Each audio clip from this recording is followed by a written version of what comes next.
भक्ति और वैराग्य। Last part. अनुराग नाम रागात्मिका का है। वैधि भक्ति का फल भगवत प्राप्ति है। परंतु रागात्मिका के संधि में ही होता है। वैधि भक्ति का फल भगवत प्राप्ति है, परंतु रागात्मिका के बिना उसकी सिद्धि नहीं होती। वैधि भक्ति के अंतिम 3 अंग दास्य, सख्य, आत्मनिवेदन का अनुष्ठान रागात्मिका की संधि में ही होता है। ये 3 अंग अंतरंग हैं। इनमें बहिर्वस्तु की आकांक्षा नहीं रहती। ये केवल आत्मभावना रूप है। उसी भावना में भक्त अपने को सर्वथा भूल जाता है, केवल स्वामी की प्रसन्नता को ही अनुभव करता है। जिस प्रकार समुद्रगामिनी नदियों का नाम रूप तभी तक रहते हैं कि जब तक वे समुद्र में मिले नहीं जाती। समुद्र में मिलने के पश्चात केवल समुद्र का ही नाम रूप रह जाता है ना। इसी प्रकार तत्व विवेकी रसिक शिरोमणि भक्त प्राकृत नाम रूप से रहित होकर दिव्य रूप हो जाता है। जिस प्रकार माता पिता बालक के लिए अपने सुख को विसर्जन कर देता है, अपने को भूल जाते हैं, उसी प्रकार प्रेमी भक्त प्रियतम प्रभु के अनुराग में अपना सुख विसर्जन कर देता है, अपने को भूल जाता है, स्वयं प्रियतम का बन जाता है। आत्मा आत्मीय दोनों का भगवान में निवेदन कर अपनी देहादि संपत्ति को उसी का मानता है। भावना युक्त भगवत भक्त अपनी सर्व चेष्टा को, सर्व संपत्ति को अपने प्रियतम प्रभु की ही निश्चय करता है। नारद भक्ति सूत्र में रागात्मिका भक्ति का स्वरूप इस प्रकार है। रसानुभाविका दडंद शांतिदा रागात्मिका, अर्थात परमात्मा का अनुभव कराती हुई आनंद शांति प्रदायिनी भक्ति रागात्मिका कही जाती है। भगवान के प्रति प्रेमा भक्ति के लिए श्रवण कीर्तनादि विधि की आवश्यकता तब तक रहती है कि जब तक भक्त की दशा पतिपरायण, पति प्राणा सती, सती स्त्री के रूप में न हो जावे। वो इस अवस्थिति पर प्रतिष्ठा पा ले, पीछे उसको कोई कर्तव्यता नहीं रहती।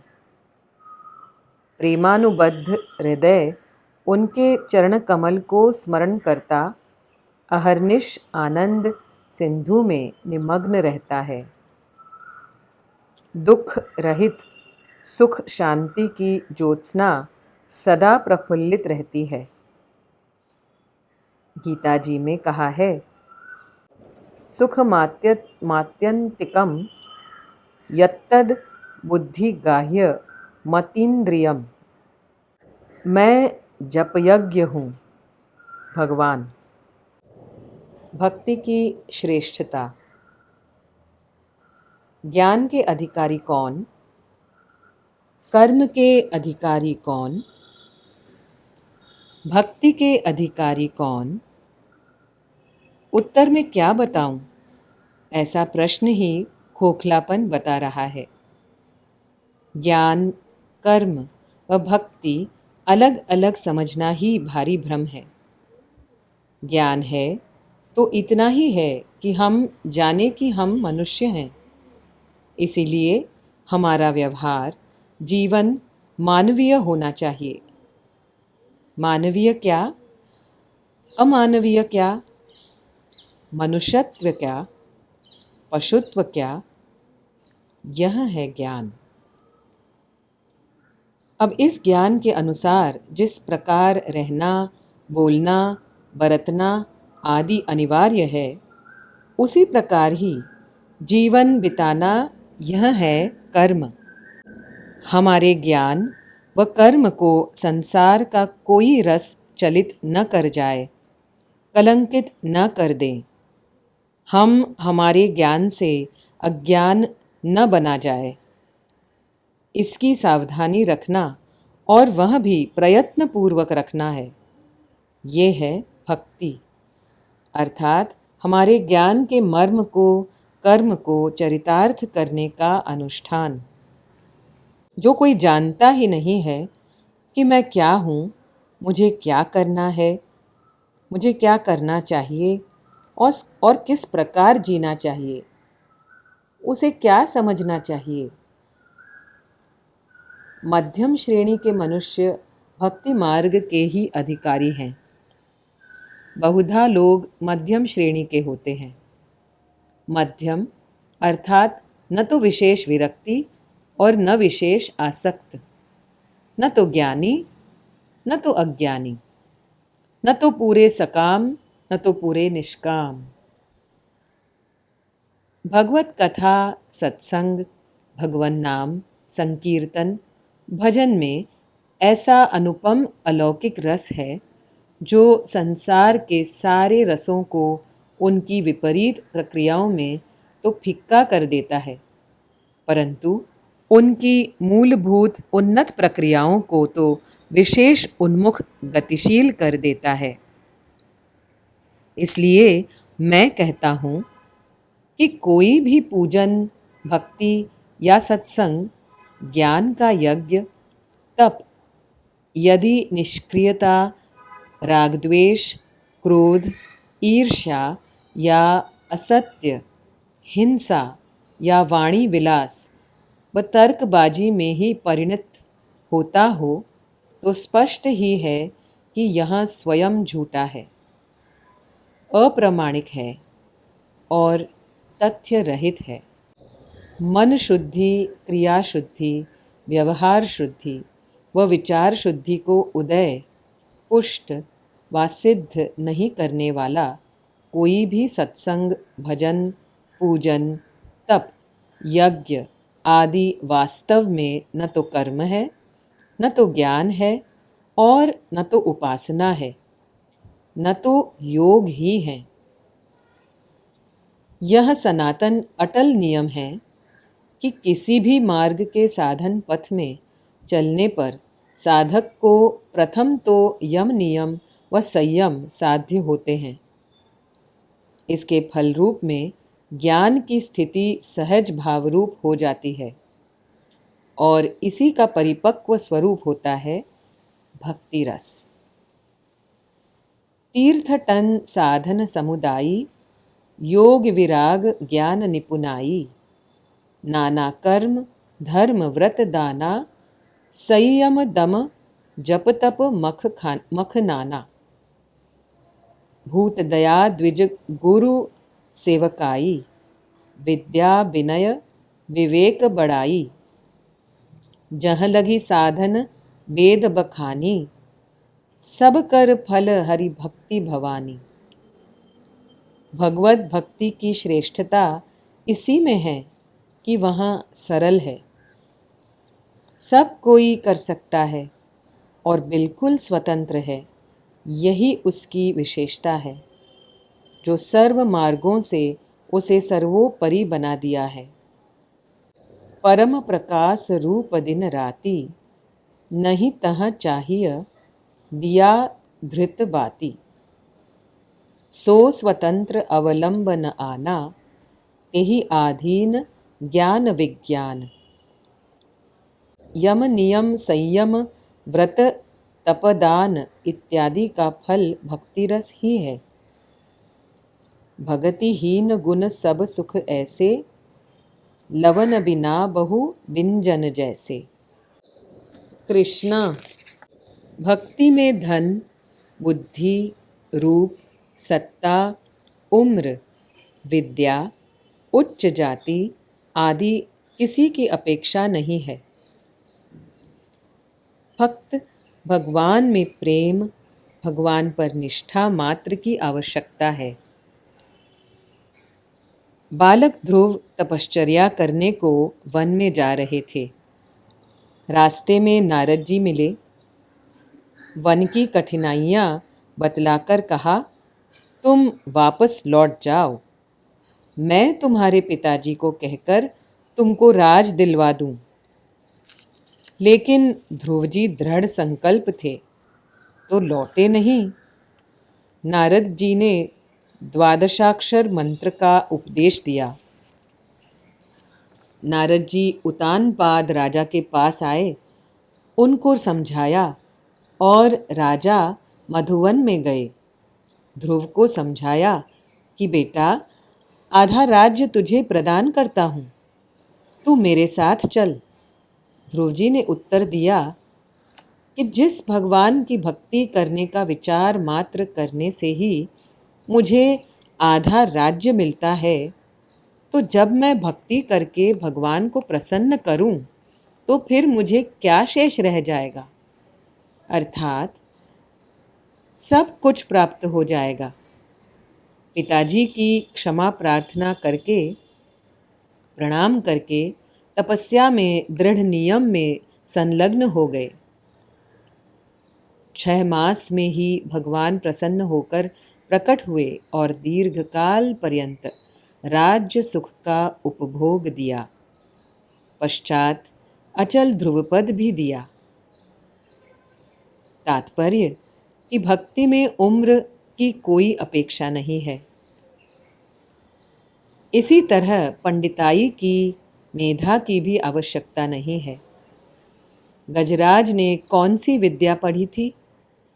ग्राह और गजराज के बीच में दीर्घकाल पर्यंत युद्ध चलता रहा। अब पराजित होकर मृत्यु के शरण हो रहा हूँ, ऐसा गजराज को निश्चय हुआ। तब उसने अत्यंत प्रेम पूर्वक और शुद्ध भाव से एक कमल पुष्प सूंड में लेकर भगवान को अर्पण करते प्रार्थना की कि हे दीन बंधु कृपालु भगवान, यह कमल के द्वारा आपका मैं अंतिम वार का पूजन कर रहा हूँ। कृपा करके इसका स्वीकार करके मुझे मुक्त करो नाथ। तुम शरणागत रक्षक के अतिरिक्त और कोई मुझे मुक्त करने में समर्थ नहीं है। प्रेम विह्वल प्रार्थना ने भगवान को भी विह्वल बना दिया। तत्काल प्रकट होकर गजराज की भगवान रक्षा करते हैं। भक्ति करने में सुंदर रूप की भी अपेक्षा नहीं है। कुब्जा का कौन सा सौंदर्य था? फिर भी भगवान ने उसका स्वीकार करके उसे मुक्त कर दी है। उद्धव जी गोकुल में गोपियों को ज्ञानोपदेश देने को आते हैं। गोपियों का भगवान में जो हृदय का अत्यंत प्रेम भाव है, उसको देखकर ही उद्धव जी का ज्ञान, अभिमान गल गया। उद्धव जी ने श्री कृष्ण भगवान का दिया हुआ पत्र गोपियों को देने लगे तो गोपियों ने पत्र हाथ में तक नहीं लिया और कहती हैं, महाराज, हमारे में विरह आग्नि इतनी तीव्र जल रही है कि हमारे स्पर्श मात्र से ही वह पत्र जलकर खाक हो जाएगा। उद्धव जी तब योग समाधि का उपदेश कहना प्रारंभ ही किया। तब गोपियाँ कहती हैं कि महाराज, आप उपदेश बोलने का निरर्थक परिश्रम क्यों उठा रहे हैं? योग साधना करने के लिए भी मन तो होना चाहिए ना। सो एक मन था, वो तो कृष्ण भगवान के साथ में गया हुआ है और दूसरे मन तो हमारे हैं नहीं, तो कैसे, किससे योग साधना हम करें? ऊधो मन नाही 10-20 एक हूँ तो सो गयो श्याम रंग श्याम संग, अब को साधे जोग। अब को साधे जोग। दूसरी बात ये भी है कि योग साधना के लिए 60,000 गोपियों के भस्म, कमंडल, मृगछाला आदि कहाँ से मिलेंगे? ऐसे प्रेम से भरी हुई गोपियाँ क्या वेद पढ़ी थीं? क्या बहुत तीर्थ यात्रा और गंगा जमुना आदि स्नान करके आई थीं? नहीं, लेकिन इन गोपियों के घर में श्री भगवान प्रेम से नाचते थे। इसी प्रेम धागा से बंधकर भगवान गोपियों के वश हुए हैं। प्रेम ऐसा प्रबल तत्व है। एक बार गोपियां रास्ते पर जा रही थीं। मार्ग में ऋषियों के आश्रम में वेदाध्ययन चल रहा था। गोपियां आ रही हैं, यह देखकर वेदाध्ययन बंद रख दिया। यह देखकर वेदाध्ययन बंद रखा दिया। गोपियों ने समीप आकर पूछा कि कहिए जी महाराज, वेदाध्ययन बंद क्यों करवा दिया? ऋषियों ने कहा कि तुमको वेद का अधिकार नहीं है, इसलिए। सुनते ही गोपियां कहती हैं, सो बात वेद में तो नहीं है, फिर भी आप मानते हैं तो भले ठीक है, आपका उपदेश तो हम नहीं सुन पाएंगी। तो अब आप हमारा उपदेश सुनिए महाराज। अब आप नित्य प्रति इस प्रकार वेदगान करते हैं, अग्नि, होत्र, संध्या, तर्पण, जप तप, योग, पाठ, पूजा अर्चा, ध्यान, आरती इत्यादि सब कर्म करते रहने के भ्रम में भूले हुए भटक रहे हैं। यह केवल परिश्रम ही है, क्योंकि जिस हेतु से, जिस लक्ष्य से, जिस आशा को लेकर ये सब किया जाता है, वह समस्त वेदांत सिद्धांत रूप साक्षात श्री भगवान श्री हरि तो हमारे घर में खेल रहे हैं। आप सब उठिए और हमारे घर चलिए और श्री हरि को देख लीजिए। सुदामा के पास कौन सी धन संपत्ति थी? आजकल बहुत लोग कहते हैं कि पैसे वालों को ही भगवान है, लेकिन मैं कहता हूँ कि दीन भावना वालों के ही भगवान है। अहम के मारे सब लोग मारे मारे घूम फिर रहे हैं। सुदामा जी श्री कृष्ण भगवान के सखा हैं, साथ में पढ़े हैं, विवेक वैराग्य आदि दैवी संपत्ति संपन्न है। प्रेम पूर्ण भक्ति से भगवदमय होकर हर कोई परिस्थिति में समत्व धारण किए आनंद मग्न रहते हैं। पत्नी के कहने पर भगवान को मिलने को जाते हैं। पत्नी राजी राजी होकर पड़ोसी के यहाँ से 3 मुट्ठी चिवरा ले आती है। फटे टूटे चिथड़े से छोटी गठरी बांधकर द्वारकापुरी आए। भगवान ने दूर से सुदामा को देखते ही दौड़े और अत्यंत प्रेम से भेटे। अहो मेरे परम मित्र, आज मैं धन्य हो गया। तुमने बहुत ही दया की मेरे पर, जो मेरे घर पधार के मुझे कृतार्थ किया है।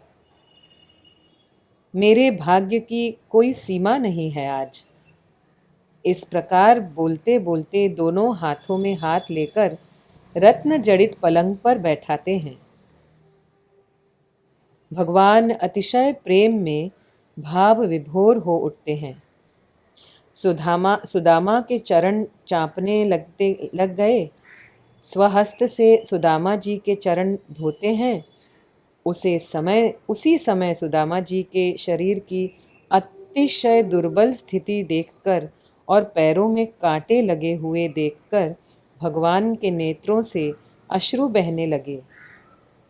उसी अश्रुजल से सुदामा जी के चरण धूल धो रहे हैं। श्री रुक्मिणी जी सत्यभामा जी आदि पटरानियाँ दौड़ी आती हैं। भगवान की आज्ञा लेकर वे भी सखा जी की सेवा में लग गईं। अच्छी प्रकार का स्नान कराया, षटरस युक्त उत्तम भोजन जिमाया, विश्रांति के लिए विराजमान किए। पटरानिया ने विधिवत अर्घ्य पूजन आदि करके प्रणाम किए। सुदामा जी ने आशीर्वाद दिए। असंख्य देवियों ने सुदामा जी का पूजन प्रणाम किया, सबको आशीर्वाद दिया। चरण चापते चापते भगवान पूछते हैं कि हमारे लिए भाभी जी ने क्या भेजा है। सुनते ही सुदामा जी चिवरा की पोटली दबकर छुपाने लगे। भगवान सुदामा जी का संकोच और क्षोभ जान गए और पोटली झपट मार कर ले ली। चिथड़े खोलते खोलते चिवरा देखते ही एक मुट्ठी भरकर मुंह में धर दिए, फिर दूसरी मुट्ठी और तीसरी मुट्ठी मुख में धरने को जाते हैं कि श्री रुक्मिणी जी ने पास आकर भगवान को कहने लगी कि हे प्रभु, ये क्या, 2 लोक तो दे चुके और तीसरा लोक भी दे दोगे तो फिर हम सब कहाँ जाएंगे। आप अकेले अकेले ही भाभी जी का भेजा हुआ प्रसाद पा रहे हैं और हम सब यहाँ ही खड़ी हैं। कृपा करके हमको श्रेष्ठ प्रसाद दीजिए स्वामी। इस प्रकार सुदामा जी के मामूली चिवरा भी शुद्ध प्रेम युक्त होने से भगवान ने सामने से आग्रह पूर्वक स्वीकार करके अपार ऐश्वर्य सुदामा जी के घर पर दे दिया। देखिए, विदुर जी कहाँ ब्राह्मण थे, वे तो क्षुद्र कहा जाने वाली दासी के पुत्र थे, परंतु भगवान के परम भक्त थे। भगवान के प्रति असीम शुद्ध प्रीति होने के कारण भगवान उनके वश रहते थे, भगवान को बहुत प्रिय थे। दुर्योधन के अन्न का अस्वीकार करके विदुर जी के यहाँ पधारे। भगवान की आवाज़ सुनते ही विदुर पत्नी, जो छोटा सा वस्त्र लगभग निर्वस्त्र जैसी ही दशा में स्नान कर रही थी, प्रेम के हर्षावेश में भान भूल गई और अत्यंत वेगपूर्वक दौड़कर दरवाजा खोल दिए। भगवान को आसन जल अर्घ्य दिया। भगवान कहते हैं, मुझे तो अत्यंत भूख लगी है। भावावेश में विदुर पत्नी केले खिलाने लगी। छिलके के बदले केले फेंक देती रही और छिलके तो भगवान के हाथ में खाने को देती रही। भगवान भी प्रेम पूर्वक अत्यंत स्वादपूर्वक छिलके पाते जाते हैं। कहते जाते हैं कि केले तो अत्यंत ही स्वादपूर्ण है, और दे दो। इतने में विदुर जी आ पहुँचे। अपनी पत्नी को होश संभालाया, मर्यादा भंग के दोष की हाथ जोड़कर क्षमा की याचना करने लगे। विदुर जी भगवान को केले देने लगे। भगवान पाते रहे, लेकिन कहते हैं कि हे प्रियतम विदुर, जो अमृत तुल्य अपूर्व स्वाद छिलके में था वैसा अब इस केले में नहीं है। क्योंकि प्रेम रस में निग्न हुई अखंड वृत्ति से छिलके दिए जाते थे, इसलिए प्रेमामृत रस से भरपूर थी। भगवान जब पधारने लगे तो खूब भेंटे, विरह की आंसू प्रेम से उमड़ आए, दंपत्ति के और भगवान के भी। भगवत भक्ति में केवल शुद्ध प्रेम की ही आवश्यकता है। धन की, जाति की या बड़ाई सत्ता की कुछ ज़रूरत नहीं है। भक्ति महारानी के पास सब कोई बराबर बालक, स्त्री, क्षूद्र, चांडाल, पापी, पतित, दीन, दरिद्री, सब कोई क्षोभ रहित, संकोच रहित बराबर जा सकते हैं।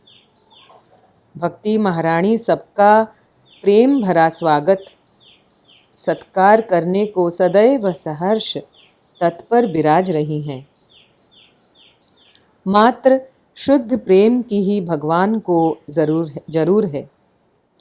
मन में मोह का मल भरा है, अर्थात मोह को लेकर मन का शुद्ध स्वरूप आवृत्त हो गया है। स्वार्थ, लोभ, क्रोध, परद्रोह आदि मोह का परिणाम। छुटई मलही के धोए, धृत की पाव कोई बारी बिलोए। प्रेम भगति जल बिनु रघुराई, अभी अंतर मल कबहु की जाई।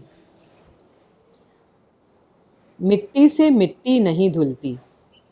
जल को मथने से धृत की प्राप्ति नहीं होती है, अर्थात काम रूपी मल केवल कर्म से नहीं धुलता है। प्रेम भक्ति रूपी जल के बिना भीतर का मल नहीं धुल सकता है। मोह जनित मल लाग विविध, विधि कौने हूँ जतन न जाई। जन्म जन्म अभ्यास निरखी, अधिक अधिक लपटाई। नयन मलिन पर नारी निरखी, मन मलिन विषय संग लागे। हृदय मलिन वासना मान मद, जीव सहज सुख त्यागे।